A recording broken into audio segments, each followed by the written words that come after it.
सदगुरु विशाल साहब कहते हैं, जो आसक्त प्रबल है जानत रोग न चाहे, बहुत काल अभ्यास कर और समझता आए। पारक दृष्ट प्रबल जब सत्संगत अति जोर, रात दिना चिंतन करे तब पावन कब पाओ। जो आसक्त प्रबल होती है जानते हुए भी उसे रोक नहीं मिलता। तम्बाकू खाने की आदत है, जानते हैं तम्बाकू खाना गलत है, लेकिन लोग रोक नहीं पाते। शराब पीती करके नाली में गिरते हैं, दुख भोगते हैं, लेकिन छोड़ नहीं पाते। ये तो धारा में बहने वालों की बात है, जो उन्हें छोड़ने के लिए प्रयास कर रहे हैं, वे भी पहले फिसल जाते हैं, फिर भूल जाते। एक घटना याद आई, श्री विशाल साहब जब अपनी जवानी अवस्था में थे और प्राय अकेले रहते थे, या कोई एक दो साल, तो एक भक्त गाँव का तम्बाकू साहब का प्रेमी साहब ने कहा तम्बाकू छोड़। कुछ दिनों के बाद जब वहाँ आए तो फिर तम्बाकू खाता था, फिर क्यों खाने लगे। कई साहब एक पड़ोसी है, वो तम्बाकू बना के लाता है हाथ में लेकर और कहता है लो खाओ, बस खा लेता है। वो बहुत कोशिश करता है, फिसल जाता है। तो उन्होंने कहा कि तम्बाकू बना कैसे लाता हो, तो जब तुम कह दो नहीं खाओ, और जब बहुत पैसा खाया तो जब ऐसे लाए तो उसके नीचे से ऐसे जोर से मारा, बस वो नहीं खाया। अच्छा सा है, अब नहीं खाओ। तो खलियान में वो दौड़ी चला रहा था, दूसरा आया, कागज तम्बाकू का नहीं गए तम्बाकू नहीं। अरे क्यों यार तुम क्या, तो तम्बाकू हाथ में रगड़ करके और आया जोर से उसने मारा पीछे से, तब तम्बाकू उसकी आँख में चली गई। बहुत गुस्सा किया, कहा हम तो कभी नहीं तम्बाकू नहीं, तो यही तुम्हें चाहता हो तम्बाकू छोड़। उससे विश्वास यही होता है, ऐसे कर। बात याद आई, इसलिए को बताया। अब वो खाता था, इधर न खाता, तो कौन उसको मजबूर करता है कि अपनी कमजोरी, जिस गलती को हम समझते हैं कि ये गलत है और छोड़ने के लिए प्रतिज्ञा भी करते हैं, फिर फिसल जाते हैं। तो यह अपनी दुर्बलता। जो आसक्ति प्रबल है जानकर रोक न जाए, जानते हुए भी रोक नहीं मिलता, बहुत काल अभ्यास में समझता है। जब दीर्घ काल तक उस पर अभ्यास किया जाता है तब समझता हूँ। तम्बाकू इत्यादि तो साधारण चीज, लेकिन और आम वासना है, अहंकार है, कर्मवचन है, अनर्गल वचन है, और सबसे बड़ी बात है निरर्थक सोचना। ये सबसे बड़ी बात है। जो हम सोचते हैं वो सब केवल अंधकार है, गदा हुआ है। आदमी का स्वयं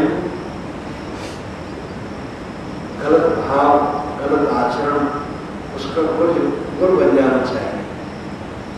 गुण तो बाहर से उपदेश करता, लेकिन अंदर अपनी त्रुटियों को गुण बना देखो, प्रलोभन में पड़ करके ज्यादा खाए हो तो क्या बनता है? एक बार नहीं, दो बार नहीं, अनेक बार, दो बार। कब जीतो? जब तक कोई अपने आप अग्रणी न होगा, बदल नहीं सकता। जीवन में विशेषता किस चीज की है? धन बटोरने में नहीं,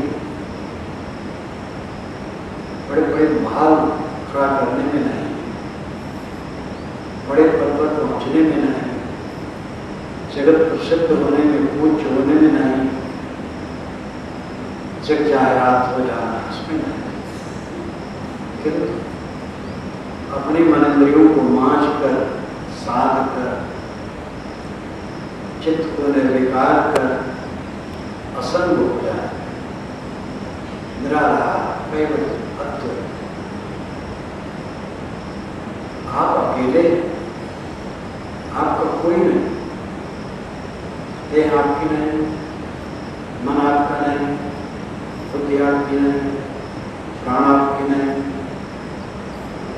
फिर बाहर के माता पिता, पत्नी, भाई, बच्चे, ससुर, दामाद, अपनी काम, घर द्वार, खेत बाड़ी, कारखाना, दुकान, ये कहाँ अपने हो? जब देह ही अपना नहीं, अपनी नहीं, मन अपना नहीं, वाणी अपनी नहीं, तो आप क्या? आप नंगे, शुद्ध, असंग, चेतन आत्मा, और उसमें ये सब द्वंद्व सामने आ रहा है। तरुणाई की शुरुआत में जो संकल्पों का प्रवाह था, कोई दम उसमें, कुछ छूट गया, कुछ छूट गया। जवानी की ऊर्जा में जो वासनात्मक चित्त में प्रवाह था, अविवेक अवस्था, क्या पूछे? कोई उसका मूल्य है? कभी कभी आप अपने समधि, ससुर, दामाद, संबंधियों से बात करने की कल्पना डूबे थे, उसमें कुछ रहा। जब आप अपने समधि से मिले तो उतनी बात नहीं कर रहे, जब आप अपने ससुर, दामाद से मिले तो उतनी बात नहीं कर रहे, जब आपने किसी के प्रति विरोध किया, मिलेगा तो मैं बताऊंगा,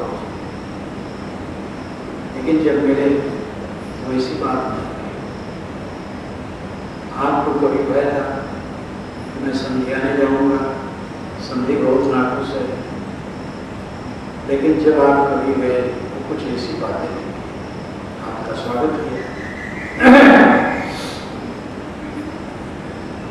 एक पंडित जी रहते थे, उनके मित्र मैनेजर के पैर के जवान मर गए। एक ही लड़का था, वो अपने पिता का। ऐसा कुछ संयोग था कि उसके घर वो जा नहीं सके, 1 महीना तक। उसके क्रियाक्रम में जाना चाहिए लेकिन नहीं जा सके। 1 महीना के बाद जब गए, उन्होंने मुझसे बताया कि मैं सोचता था जब जाऊंगा तो पिता दौड़ करके मुझसे लिपट जाएगा और फूट फूट के रोएगा। लेकिन गया, बैठे, धन प्रणाम हुआ, उन्होंने पानी पिलाया, मैंने भी शुरू किया। तब उन्होंने कहा, हाँ क्या कहा जाए, एक ही लड़का नहीं रहा, हमारा दुर्भाग्य। सब बोले, सब रहा। मन में जो हमारे गर्दा गुब्बार है, झूठे, वो हमारे अहंकार का फल और कुछ है। अहंकार की धुंध में समझ कहाँ पड़ता है? हर आदमी अपने अहंकार की धुंध में पड़ा है। जितना सोचा जाता सब निरर्थक। न सोचना दिव्य स्थित है, न बोलना दिव्य स्थित है। प्रकृति मौन का इतना बड़ा काम कर, प्रकृति कहाँ तक है, विश्व सत्ता कहाँ तक है, ये कहना ही कर। देश काल अनंत, देश जगत, हम यहाँ अगर एक इंच आगे खिसके तो एक नया देश में पहुंचे। यहाँ से उठ के जब हम आसन पर चलते हैं तो रास्ते में दूसरा देश है, आसन पर गए तो अलग देश है। तो देश जगत और काल समय, देश और काल के आयाम में सारी वस्तुएं गति करती हैं। देश अनंत है, काल अनंत है। एक हवाई जहाज पर बैठे और एक सेकंड में 1 करोड़ मील चले और 1 करोड़ वर्ष तक चलते रहे तो क्या देशकांत हो? देशकांत कभी नहीं। देशकांत हो गया, दीवार आ गई, पर्वत आ गया, वो भी देश। उसके बाद भी देश, शून्य आकाश। देश अनंत। देश के विषय में हम कोई कल्पना नहीं कर सकते। मन में देश आ नहीं सकता और काल आ नहीं सकता। काल अनादि है और अनंत है। काल कब से, समय कब से, कहना ही है। सब समय रहा है, कहा, और आगे अनंत है, सीमा नहीं। देश और काल अनंत है। उसमें हमारा जीवन एक चमकता हुआ बिंदु अभी दिखाई देता है, शारीरिक जीवन है। और ये बहुत जल्दी समाप्त हो जाएगा। इसका क्या अहंकार है? इसके अहंकार में पढ़ करके हम जलते हैं, सदा जल रहे मानसिक ताप में। इसको समझना भी मुश्किल है। सन्निपातग्रस्त आदमी को दुख होते हुए भी दुख सामान्य लगता है। हम लोग सब सन्निपातग्रस्त हैं। जड़ाध्यास, जड़ के प्रति तादाद, तादाद तद आत्म, तादाद तद आत्म, उसमें अपने को जोड़ लेना। तादाद स्व के अतिरिक्त पर में अपने को जोड़ लेना, तादाद करना, स्व को निकालना।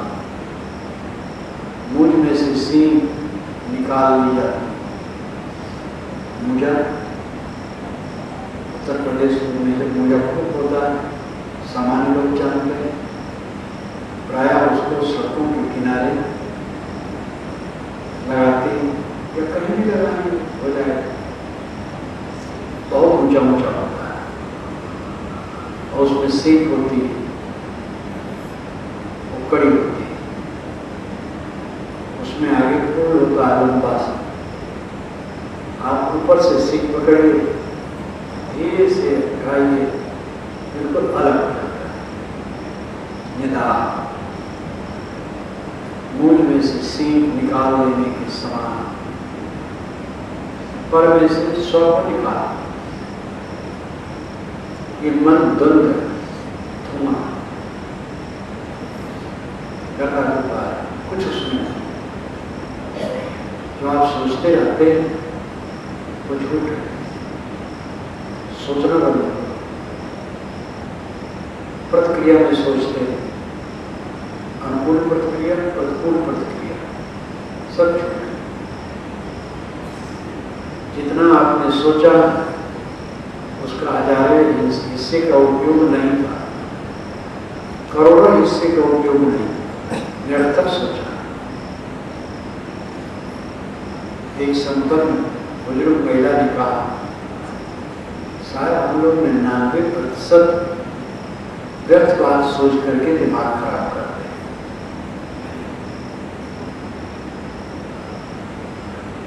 अनुकूल प्रतिक्रिया प्रतिकूल प्रतिक्रिया दोनों झूठ, सारा संबंध झूठा,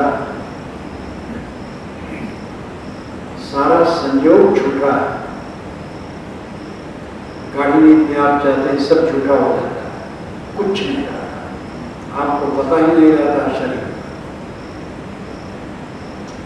इस जीवन में आप आए शिशु के रूप में आए, फिर बालक, फिर तरुणाई है, फिर परिपक्व जवानी है, फिर परिपक्व अवस्था है, फिर बुढ़ापा है। और इतने बीच में कितने लोग मिले हुए, अपने बच्चे कहलाने वाले कितने चले गए, परिवार के लोग कितने चले गए, सब कुछ भागा जा रहा है।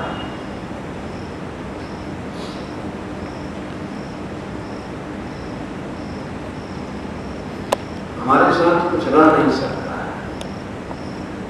हम अपने स्वरूप के अविवेक से मन को अपने ऊपर लादते हैं, जितने जीवन भर तन है और मन उसके साथ, और मन के बिना कुछ काम होने वाला नहीं। और मन को न संभाले तो सारी दुर्गति उसी में है। सब खाते हैं, सब पहनते हैं, और सब छाया में रहते हैं, और सब रोते हैं। क्या खाएंगे, कैसे चलेगा, क्या होगा, बुढ़ापा कैसे कटेगा, सब कट जाएगा। बिल्कुल कोई हमारे साथ ना हो, हमारा बुढ़ापा बड़े आराम से कट जाएगा, किसी की जरूरत नहीं है। ऐसा मन को समझा दो, सब कट जाएगा। आसपास के लोग निर्दय नहीं हैं, हमारा विरोधी भी निर्दय नहीं है। लाओत्से ने तो कहा है, हमारा शत्रु राक्षस नहीं है। शत्रु भी होगा अगर ऐसी अवस्था में हमदर्द हो जाएगा। क्यों रो रहे हो, खाने को नहीं मिलेगा, जब बिस्तर पर पड़ जाओगे तो रक्षा नहीं होगी। भ्रम, हरदम आदमी भ्रम में जीता है। केवल अपने अहंकार का मर्दन करना, हमारे अहंकार के कारण ये सब गर्दा गुब्बार उठता है। हंता मां सब ही पड़े, हंता देखे साध, हंता ते न्यारा रहे, गुरुमुख दृष्टि आबाद। सदगुरु रामदास साहब ने कहा, अहंकार में सारा संसार पड़ा है, जो अपने अहंकार को देखे वो साधु है। अब अहंकार से अलग रहे, गुरुमुख दृष्टि आबाद। गुरुमुख दृष्टि से आदमी बाधा रहित जिएगा। एक गुरुमुख दृष्टि है, एक मनमुख दृष्टि है। अपने मन के अहंकार के प्रवाह में पड़ा पड़ा गुर्राता रहा, दुखी रहा। गुरुमुख हो गया, गुरु की वाणी पर विचार करने लगा, अहंकार छोड़ दिया, नम्र हो गया, एकदम नम्र हो गया, शीतल हो गया। एक ही रास्ता है, नम्र हो जाना, झुक जाना, अहंकार का विसर्जन करना। तो जो मन की आसक्ति है व्यर्थ सोचने की, केवल अंधकार है, केवल गर्दा गुब्बार है, कुछ नहीं उसमें।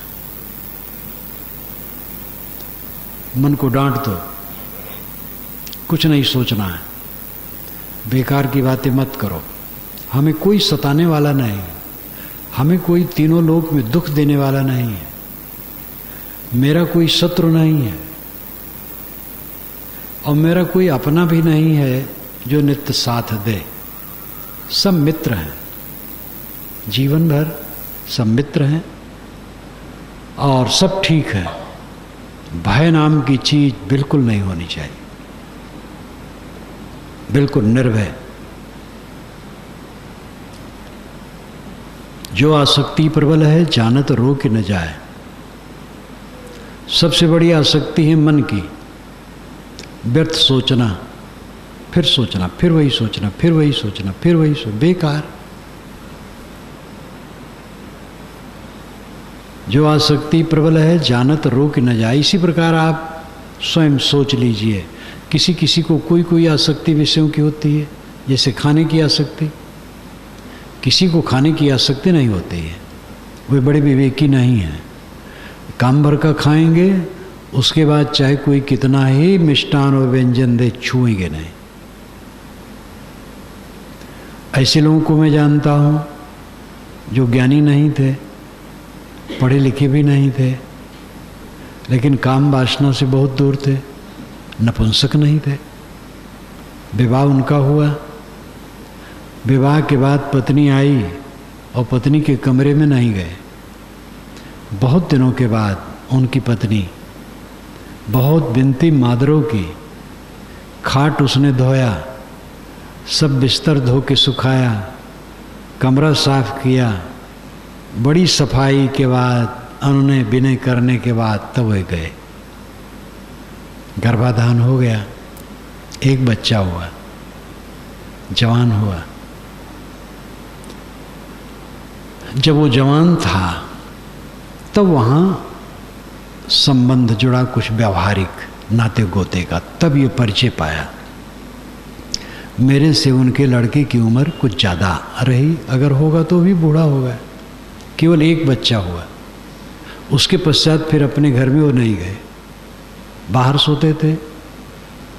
उनको मैं देखता था, जब संबंध जुड़ गया था, सगे संबंधी हो गए थे, तो उनके यहाँ जब जाता था तो खलिहान में अगर सोए हैं तो अपना बिस्तर बटोर करके ला के छप्पर खपड़े पर रख देते थे, खाट पर नहीं रखते थे, ऊपर रखते थे। खाट पर लोग बैठते हैं, पैर भी रखते हैं गंदा गंदा, तो उस पर अपना कपड़ा नहीं रखते थे, छप्पर पर रखते थे। जब सगे संबंधी इकट्ठे हों तो बैठना चाहिए, उनको भी बैठना चाहिए।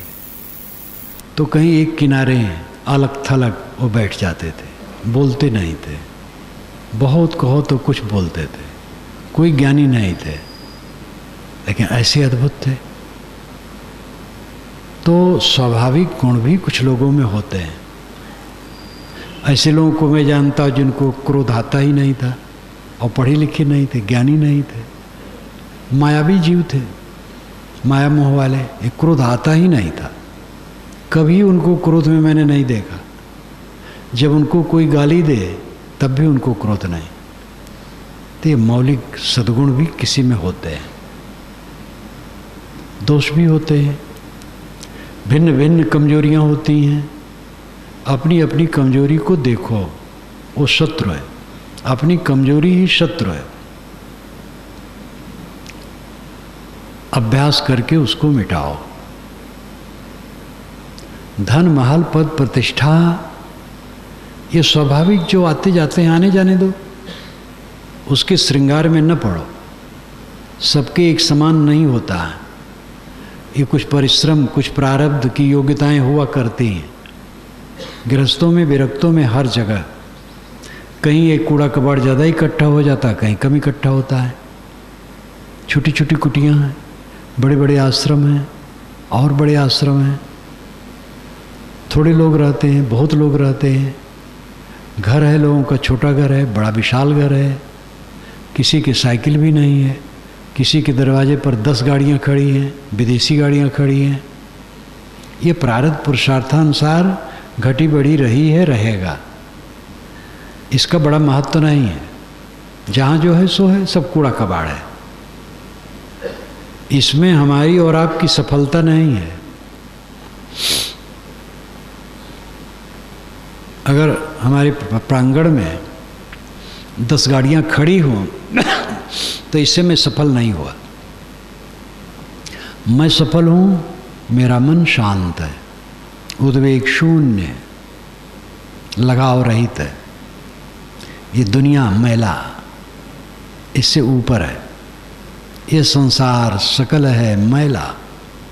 राम गहे ते सूचा, कहें कबीर राम नहीं छाड़ो, गिरत परत चढ़े ऊंचा। साहब कहते हैं सारा संसार मैला है, राम पवित्र है। जो राम को नहीं छोड़ता है वो धन्य है। गिरत परत चढ़े ऊंचा, गिरते परते ऊंचे चढ़े चलो। साधना में फिसलन होती है। सही साधक वैसी फिसलन में नहीं पड़ता है जो भद्दा हो। चोरी करना, व्यभिचार करना, हत्या करना, ये सब नहीं करता है। लेकिन मन में फिसल जाता है, वाणी से कहीं फिसल जाता है, नहीं कहना चाहिए वैसा कह देता है, उत्तेजना आ जाता है। कहीं खाने पीने में लोभ कर लेता है, कहीं कहीं कुछ फिसल जाता है। लेकिन इस साधते साधते ये भी सब सुधरता जाता है। गिरत परत चढ़े ऊंचा, सारा ऐश्वर्य झूठा है, देखते देखते झूठा हो जाता है, देर नहीं लगती। भारत आज़ाद होने के बाद प्रथम प्रधानमंत्री पंडित जवाहरलाल नेहरू, कब कौन नाम उनका आज ले रहा है। लाल बहादुर शास्त्री थोड़े दिन के लिए हुए, लेकिन अपने कर्तव्य से चमक गए, कोई नाम नहीं ले रहा। इंदिरा गांधी लंबे समय तक रही और उन्होंने शासन जो किया अद्भुत रहा। बीच में उन्होंने गलती की, इमरजेंसी लगाई, वो भी कस के, और उसका फल भी कस के पाई, और उसके बाद फिर बड़े समारोह के साथ गद्दी पर आई। सब बीत गया। उनका भी नाम लेने वाला कौन है? और भी प्रधानमंत्री आए, वो भी गए। सारा ऐश्वर्य थोड़े दिन में स्वप्न हो जाता है, सुसुप्ति हो जाती है। किसी का कुछ रहता है? अपने मन को ये कूड़ा कबाड़ में न रखे। दुनिया के प्राणी पदार्थ, परिस्थित अवस्था, सम्मान, पद, प्रतिष्ठा में जो मन रखता है वो कल्याण नहीं पा सकता है। ये सब तुच्छ है। काक विष्टवत जान, श्री पूर्ण साहब ने कहा कौवा की टट्टी की तरह है, मान बढ़ाई कुकरी। कबीर साहब ने कहा मान बढ़ाई कुकरी है, दीन लकुटिया से इसको मारो, दीन लकुटिया बाहरे। दीन विनम्रता, विनम्रता के डंडा से इसको मार के खदेड़ दो। नन्हा हो के पीऊ, नन्हा हो करके माँ का दूध मिलता है, जवान हो के नहीं। अब तो ऐसा होए रहे पांव तले की दूब। जन को दीनता जब आवे, ये सारे वचन इसी के लिए हैं। हमारा अहंकार जो सर्वथा झूठा है। अहंकार किसका है? आत्मा का है। आत्मा कहीं अहंकार होता है? मैं शुद्ध चेतन हूँ, इसका कोई अहंकार बनेगा? मैं देह हूँ, गोरा हूँ, सांवला हूँ, लंबा हूँ, छोटा हूँ, अमुक जात का हूँ, अमुक वर्ण का हूँ, साधु हूँ, गुरु हूँ, महंत हूँ, सरपंच हूँ, प्रधान हूँ, एमएलए हूँ, एमपी हूँ, मंत्री हूँ। ये सब में अहंकार बनता है। देह और देह के नाम रूप गुणकर्म स्वभाव उपलब्धियों में अहंकार बनता है, जो सब का सब अनात्म है, अनित्य है और दुखपूर्ण है। हमारे सारे अहंकार का आधार झूठा है, दुखदायी है। बहुत काल अभ्यास करी हो सुवस्था है। बहुत काल अभ्यास करने से सुवस्था होती है। साधक निरंतर लगा रहा है। जिसको समझ लो गलत है उसको छुओ मत। आपकी गोद में सांप गिर पड़े तुरंत फेंकोगे, आपकी गोद में बिच्छू गिर पड़े तुरंत फेंकोगे। कोई व्यंजन परोस दे और कहे इसमें थोड़ा विष मिला है, तुरंत उठ पड़ोगे, एक ग्रास भी नहीं खाओ, छूओगे नहीं। जब दुख और बंधन को इस तरह साधक समझेगा तो वो अपने को उसमें से निकाल पाएगा। निरंतर अभ्यास का परिणाम है किसी दिशा में उन्नति। जो आसक्ति प्रबल है जानत रोक न जाए, बहुत काल अभ्यास करे हो सुबस्ता आए। बहुत काल अभ्यास करते करते तब सुबस्ता होती है। पारख दृष्टि प्रबल जब, सत्संगत अति जोर, रात दिना चिंतन करे तब पावे कहीं ठौर।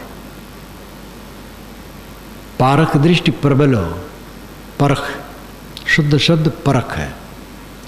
परख गुण और दोष की पहचान, अच्छे और बुरे को अलग अलग समझना, जड़ और चेतन, बंध और मोक्ष, कर्तव्य और कर्तव्य, ज्ञान और अज्ञान का विवरण करना, अलग अलग करना परख है। परख शब्द मैं बचपन में सुना हूँ, जब कबीरपंथ जानता भी नहीं था। परख हो पारखी दोनों सुना हूँ। उस जमाने में जब मैं सचेत तो हो गया था, जब अन्न बेचा जाता था, शरीर जहाँ जन्मा है किसान का घर था, अन्न बेचा जाता था, व्यापारी खरीदने आता था, तो व्यापारी अपने कमर से नीचे कमर में बांधे रहे रुपये का छल्ला, चांदी का रुपया, तो तर ऊपर करके डंडा नुमा कपड़े में भरे रहे और कमर में बांधे रहे, उसके ऊपर धोती पहने रहे। कोई जान नहीं सकता रुपया लिए। जब गल्ला तौलवा ले तो वो कमर से निकाले, तो खोल दे तो जमीन पर खरखर खरखर चांदी का रुपया गिर जाए। अब उसको पारखी चाहिए, असली सिक्का नकली सिक्का। तो गांव में बुला, देखो वो पारखी हैं, उनको बुला लो। पहले बुला लिया जाता था तो आ जाते थे, तो जसपर्ड होते थे वो उंगली पर रख करके उछालते थे, अंगूठे की उंगली के नख पर गिरता था, टन दे होता था। तो अलग अलग करते जाते थे। अगर कोई खोटा सिक्का है तो अलग कर देते थे। जो कम अभ्यासी होते थे वो पत्थर रख लेते थे, पत्थर पर गिरा गिरा के जांचते थे। ये बचपन में मैंने देखा। तो पारखी वो पारखी हैं, वे परखेंगे। भाई कोई पारखी बुलाओ, हम तो समझ नहीं पाएंगे। ये परख शब्द कोई कबीरपंथ का नहीं है। परख शब्द संस्कृत भाषा का है, जो बहुत दिन से है। पारखी संतों ने उसका प्रयोग किया, कबीर साहब ने स्वयं प्रयोग किया। घोर भूल मिटे गुर मिले, पारखी पारख दे लखाई। काहीं कबीर भूल की औसत पारख सबकी भाई। परख से पारख शब्द अपभ्रंश रूप में है, टूटा रूप में है पारख, लेकिन अपभ्रंश खूब चलता है। तो परख पारख, परख गुण दोष का विवेचन, आत्मानात्मा का विवेचन। पारखी बनो। पारख दृष्टि प्रबल जब दृष्टि हमारी प्रबल हो जाएगी परख की, तो हर जगह निर्णय हो जाया करेगा ये गलत है, ये सही है। पारख सिद्धांत इस विषय को बहुत स्पष्ट कर देता है, जड़ और चेतन का निर्णय द्वारा। जड़ चेतन निर्णय जिसको ठीक से हो गया है वो कहीं भ्रम नहीं सकता है। मिट्टी पानी आग हवा जड़ तत्व है, आकाश शून्य है, तत्व मान लो, लेकिन वो द्रव्य नहीं है, उसमें क्रिया नहीं है, उसमें कोई परिणाम नहीं है, शून्य है। मिट्टी पानी आग हवा ये चार हैं, ये जड़ तत्व हैं। इनमें गुणधर्म अनादि नित्य है। इनके गुणधर्म और क्रिया किसी ने डाला नहीं है, इसमें स्वभाव से। इसलिए उसके स्वभाव, उनके स्वभावों से उनमें गति, परिवर्तन, निर्माण ये अनादि है। जड़ तत्व अनादि, उनमें निहित गुणधर्म अनादि, क्रिया अनादि, और उनके द्वारा उत्पन्न होना, विनशना, परिवर्तन होना, फिर मूल में जाना अनादि। इसलिए अनादिकालीन प्रवाह इस संसार चल रहा है। इसके साक्षी असंख्य चेतन है। जो अपने को न समझकर इनमें उलझ उलझ करके दुखी है। चमत्कार नाम की कोई चीज़ नहीं है। कारण कार्य व्यवस्था से सब होता है। हम कितना प्रकृति को समझ पाते हैं ये हमारे ऊपर निर्भर करता है। विज्ञान बढ़ रहा है, परत पर परत खुल रहे हैं। हम पहले नहीं जानते थे, अब बहुत बात जानने लगे हैं। अभी बहुत बात छिपी है, नहीं जान पा रहे हैं, लेकिन वो प्रकृति के गर्भ में है। इसीलिए लाओ त्से ने तो ताओ को अथाह कहा है।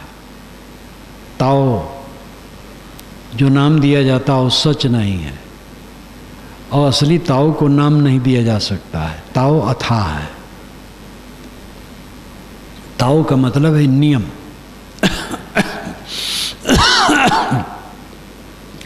करोड़ों मोबाइल से बातें हो रही हैं आजकल पृथ्वी तल पर, और एक दूसरे से वायर नहीं लगा है, और जिस नंबर से जहाँ जो कर रहा है उसको सुनाई दे रहा है साफ साफ, और एक दूसरे में घुल मिल नहीं रहा है। हमारे मोबाइल की आवाज़ पूरी दुनिया में व्याप्त हो जाती है, और करोड़ों मोबाइल की आवाज़ पूरी दुनिया में व्याप्त हो जाती है, लेकिन फिर भी सबके शब्द अलग अलग। ये नियम हम इसको नहीं जानते थे, अब जाने।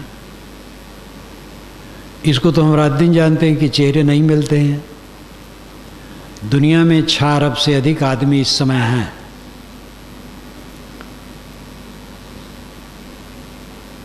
लेकिन किसी का चेहरा किसी से नहीं मिलता। और अनादि काल के जगत में किसी का चेहरा किसी से नहीं मिला है, आगे भी नहीं मिलेगा। कैसा अद्भुत है। और चेहरा कितना बड़ा है, 8 अंगुल 10 अंगुल लंबा, 6 अंगुल 8 अंगुल चौड़ा, ये छोटा सा चेहरा, और किसी से नहीं मिलता है। ये प्रकृति का नियम कितना विलक्षण है। पत्तों में नसें आती हैं, एक ही पेड़ में भिन्न भिन्न रंग के फूल आते हैं। कौन बनाता है? प्रकृति के नियम। ये सब में किसी ज्ञाता को देखना भ्रम है। कोई भगवान बनाता है, ये महाभ्रम पैदा करता है, फिर सारा अंधविश्वास वहीं से पैदा होता है। ये प्रकृति के नियम है।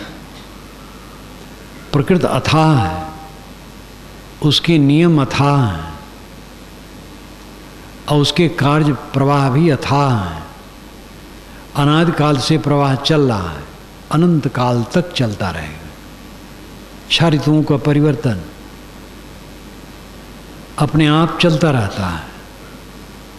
घड़ी आपकी त्रुटि कर सकती है, चांद सूरज त्रुटि नहीं करते हैं।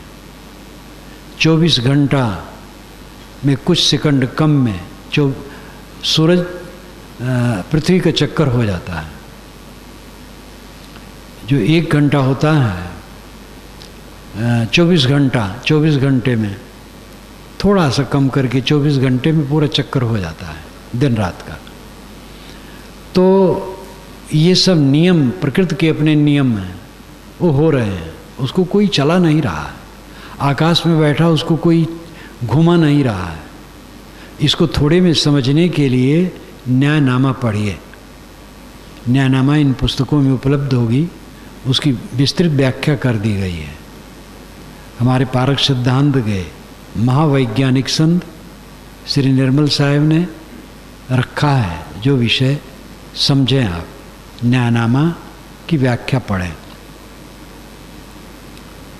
ईश्वर भर के पानी गिराता नहीं है, जड़ भी हुक्म को बजाता नहीं है। आकाश से ईश्वर पानी भर के गिरा नहीं रहा है। अगर वो आज्ञा दे, बादल क्या समझेंगे? बादल जड़ हैं, जड़ भी हुक्म को बजाता नहीं है। तो गोस्वामी जी ने भी कहा, गगन समीर अनल जल धरणी, नाथ सहज इन कर जड़ करणी।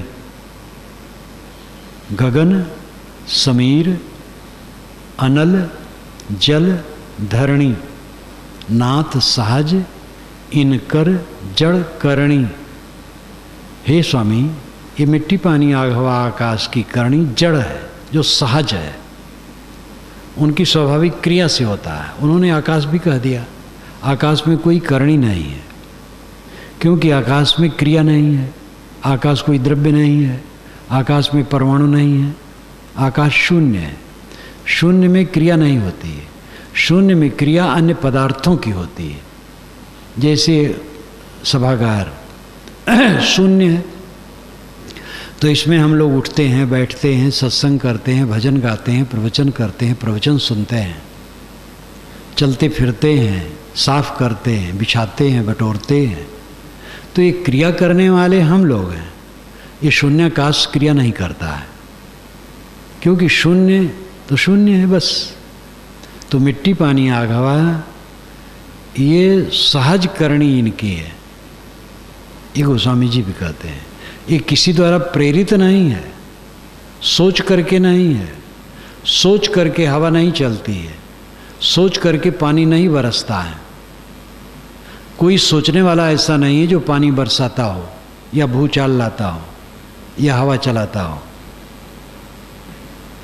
आदमी सहज भोला भाला कह देता है, भगवान की पता नहीं कैसी मर्जी है, पश्चिम में हवा बहुत चल रही है, गेहूं के फूल झड़ रहे हैं, पता नहीं भगवान की क्या मर्जी है। मालूम तो भगवान पश्चिम चला गया, वहीं से हवा को ढकेल रहा है, क्योंकि दुश्मनी है किसानों से कि जोर से हवा चला दो और जो गेहूं बोए हैं साल भर की कमाई खराब हो जाए। क्या भगवान ऐसा निर्दय है? समझते नहीं है, उल्टा पलटा कहते रहते हैं, हर जगह भगवान ठोक देते हैं। प्रकृति का नियम, जड़ तत्वों के नियमों को जो समझ लेता है और उससे भिन्न आत्मस्तित्व को समझ लेता है। मेरा अपना आपा शुद्ध चेतन है, जिसको जीव कहते हैं, चेतन कहते हैं, आत्मा कहते हैं, रूह और सोल कहते हैं। वह आपका आपा शुद्ध चेतन है और प्रकृति से सर्वथा अलग है, ज्ञान रूप है। जड़ प्रकृति में ज्ञान नहीं और आप ज्ञान स्वरूप है। जड़ आपको जानता नहीं है, आप चेतन हैं। आप अपने को जानते और जड़ को जानते हैं। जो खुद को न जाने और दूसरे को भी न जाने वो जड़ है। जो खुद को जाने और दूसरे को भी जाने वो चेतन है। मिट्टी खुद को नहीं जानती, दूसरे को भी नहीं जानती। पानी आग हवा भी इसी प्रकार। शून्याकाश भी खुद को नहीं जानता, दूसरे को भी नहीं जानता। लेकिन आप खुद को जानते और दूसरे को जानते हैं। जानना आपका धर्म है। कितना जानते हो अलग बात है। खुद को आप कितना जानते हैं उसमें भी भ्रम है। खुद को ठीक से नहीं जानते हैं, लेकिन इतना तो जानते मैं हूँ। जब कोई अधिकारी कमरे में बैठा है, आया पुकारा कोई, मान लो उसका नाम गणेश है। गणेश तो अंदर में अंधकार कमरे में बैठा है। वो नहीं कहता जरा रुको बत्ती जला लूँ देख लूँ मैं हूँ कि नहीं तब बताऊँ। तुरंत कहता मैं यहाँ हूँ। अपने को कौन नहीं जानता है? सब जानते हैं, लेकिन ठीक से जानना अलग है। ठीक से जानने की जरूरत है। स्वभाव से आप अपने को जानते हैं और दिन भर मैं करते हैं। मैं काम करूँगा, मैं काम नहीं करूँगा, मैं तुम्हारी बातें नहीं मानूंगा, मैंने तुम्हारी बातें मान ली। दिन भर मैं करते हैं। अपने को कौन नहीं जानता है? सब जानते हैं। ठीक से जान लो। ऐसे सहज जानने से काम नहीं हुआ। ठीक से जानो। मैं असंग हूँ, अकेला हूँ, शुद्ध चेतन हूँ, निर्विकार हूँ। मेरे में कोई दुख नहीं है, मेरे में कोई संताप नहीं है। ये देह मन प्रपंच जगत इकट्ठा हो गया है, इसलिए संताप आ रहा है। देह द्वारते जगत ज्ञान है, जगत ज्ञान है दुखदाई। देह संबंध छुटेगा तब जब सकल वासना जर जाए। ये निर्मल साहब ने कहा है। निर्मल सत्य ज्ञान प्रभाकर पूरी पुस्तक में आया है। अब वो भी पुस्तक बहुत जल्दी आपके सामने आ जाएगी, जल्द बद रही है। देह द्वारते जगत ज्ञान है, देह के दरवाजे से हम जगत को जानते हैं। देह न होती मैं जगत को न जानता। देह द्वारते जगत ज्ञान है, और जगत ज्ञान है दुखदाई। जगत ज्ञान दुख देता है, ये भी बड़ी विचित्र बात है। जगत ही में सुख लिया जा रहा है। बाबा कहते हैं जगत ज्ञान दुखदाई है। क्या सुख ले रहे हो? इतने लोग बैठे हो, जब से जन्मे हो कौन सुख ले हो? सुख का भ्रम रहा है और दुख का भोग रहा है। चित्त चंचल हो, उद्वेगित हो, अशांत हो, कलह में पड़े, प्रतिक्रिया में पड़े, हरदम निवारण करना पड़े, ये कोई सुख है? कहीं खुजली का सुख ले लिए, जीभ में स्वाद, चाम में स्पर्श, रूप देख करके, रूप देख देख करके आंखें बुढ़ा गईं, कुछ फल मिला?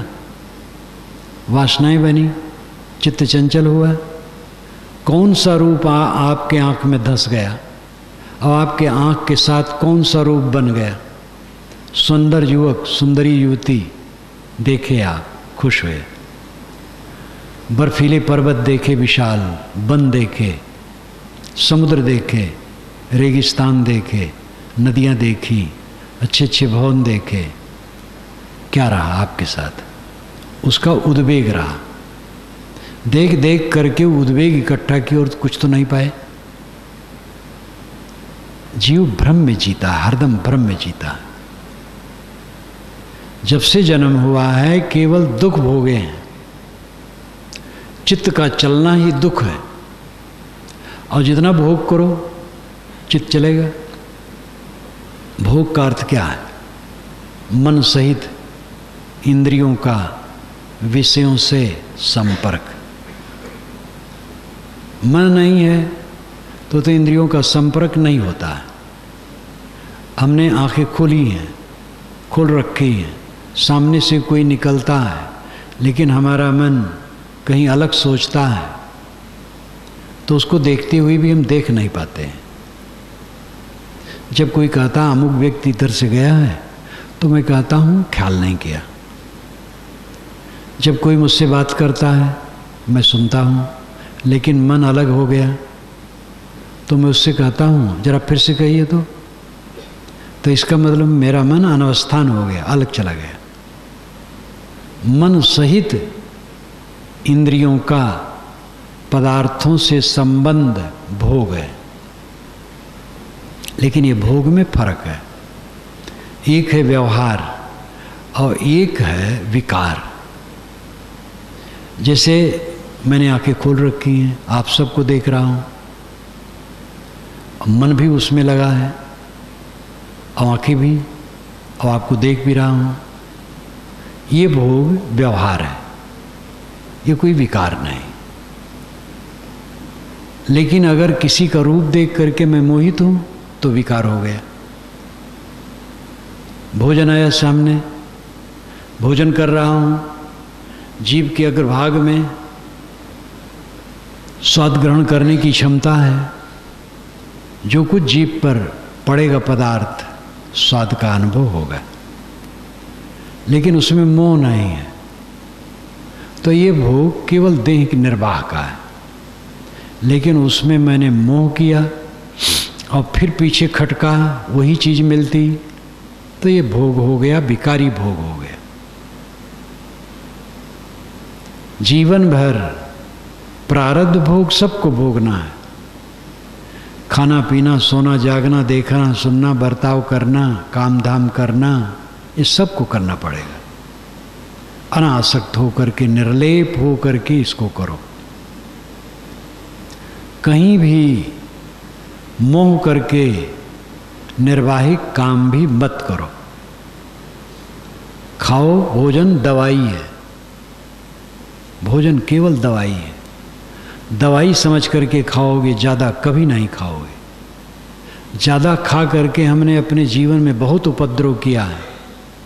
एक डॉक्टर ने मुझसे कहा था कि लोग जितना खाते हैं उसका आधा हम खाते हैं। अगर वे संतुलित खाएं तो हम लोगों का व्यापार बहुत मंदा हो जाए। ज़्यादा खा खा करके लोग और ज़्यादा असंयत जीवन जी करके रोगी होते हैं। अपने को संभालो। पारख दृष्टि प्रबल, जब निर्णय अच्छी तरह से समझ लो, हर दिशा में, बोध के विषय में, रहनी के विषय में पक्का परख निर्णय कर लो। पारख दृष्टि प्रबल जब, सत्संगति अति जोर। जोर में साहब अति विशेषण लगाते हैं, जोर से और अति हो सत्संग। सत्संग करते रहो, करते रहो। अनुराग होना चाहिए। जब संत मिले उनकी बात सुनो, जिज्ञास मिले उनसे निर्णय करो। आप कहोगे हम गृहस्थ हैं, वहाँ हम किससे सत्संग करें? अनुराग चाहिए। जब मैं सगुण उपासना करता था, राम कृष्ण विष्णु शिव की उपासना, ओम नमो भगवते वासुदेवाय, राम राम, ओम नमः शिवाय, ये सब जप करता था। उस समय मिले हुए मित्रों से मैं भगवान की भक्ति ही की चर्चा करता रहता था। जब पारख सिद्धांत मिला तो ये निर्णय हमारा चलता रहता था। वैसे ज़बरदस्ती मैं किसी को नहीं लाता था, ये स्वभाव नहीं था, लेकिन पात्र मिले तो चर्चा करता रहता था, ग्रंथ पढ़ता रहता था। प्रकाश के सामने लालटेन, बिजली तो थी ही नहीं, लालटेन के सामने पढ़ लेता था रात में। चांदनी हो गए तो मोटे अक्षर की किताब लेके चांदनी में पढ़ता था। भवयान का पाठ चांदनी में मैं अनेक बार करता रहता था, लेटे लेटे पुस्तक लेकर। अनुराग चाहिए, समय किसको नहीं है। अनुराग जिस तरफ होगा निरंतरता बढ़ जाएगी। पारख दृष्टि प्रबल जब, सत्संगति अति जोर। रात दिना चिंतन करे तब पावे कंठोर। रात दिन चिंतन करे कि हमारा दुख कैसे दूर हो, हमारे चित्त की आग कैसे बुझे, हम सदैव शीतल शांत तृप्त आत्मा हो जाएं। मेरे पास कुछ नहीं है, शून्य, सारा संसार शून्य है मेरे लिए। मेरी आत्मा में कुछ हो ही नहीं सकता है, एकदम असंग, एकदम अकेला। मन ही उसमें नहीं है तो संकल्प विकल्प कहाँ है? इस तथ्य को जो बराबर सोचता है, धीरे धीरे उसके चित्त में ऐसी स्थिति आ जाती है कि उसका मन सुबस हो जाता, शांत। व्यर्थ का जो जंजाल है मन का, बेकार सोचते रहना, वही वही बात उठा उठा करके 1000 बार। मन ऐसा पाजी है, बिला वजह की बात वही वही 1000 बार 1000 बार 1000 बार, और कुछ न कुछ उसका मतलब नहीं, झूठ है। अपने जीवन के पिछले हिस्से से देख लिया गया है।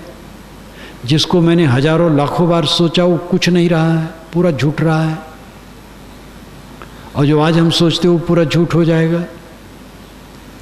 इसलिए अंतिम में स्थित है कुछ न सोचना। ध्यान क्या है नाम की पुस्तक में शायद पहला वाक्य में लिखा हूं, कुछ न सोचना ध्यान है। लाओ त्से तो बारंबार कहते एम्प्टीनेस, नॉन डूइंग, खाली हो जाओ, कुछ न करो। तो कुछ न करे मतलब व्यवहार का काम न करो, ऐसा नहीं, मन की शांति के लिए। वेली स्पिरिट, घाटी का आत्मा।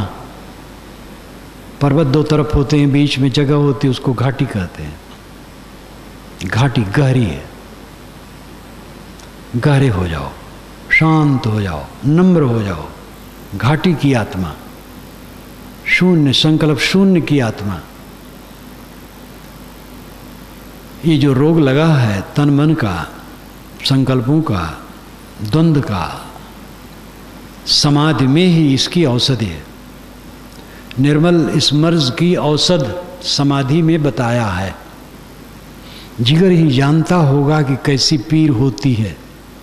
निर्मल साहब की वाणी बड़ी धारदार है। अरबी फारसी लेकर के उनकी वाणी है। जिगर ही जानता होगा कि कैसी पीर होती है, लेकिन अंत में उन्होंने कहा निर्मल इस मर्ज की औषध समाधि में बताया है।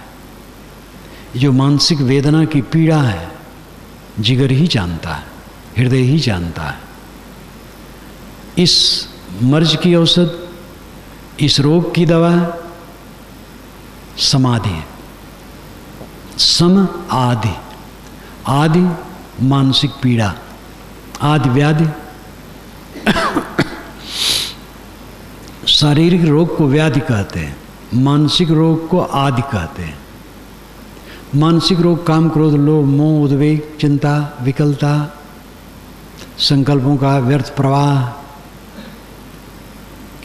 समाधि, सम बराबर शांत, आदि मानसिक पीड़ा। मानसिक पीड़ा का अंत समाधि है। सहज आप सोचो, भूख लग जाए और थोड़ा भोजन मिल जाए और तन ढकने के कपड़े और रहने की जगह और मन शीतल, अब और क्या चाहिए? इसके अलावा क्या चाहिए? महंत होना, गुरु होना, मंत्री होना, मठाधीश होना, मूर्खता की बात है।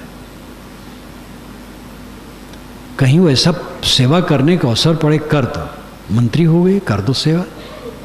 मंत्री बनने की चेष्टा न करो, गुरु बनने की चेष्टा न करो। गुरु बनने से कोई फायदा नहीं। गुरु बनने वाले को नुकसान है। अगर सावधान न रहे तो नुकसान के सिवा कुछ नहीं है।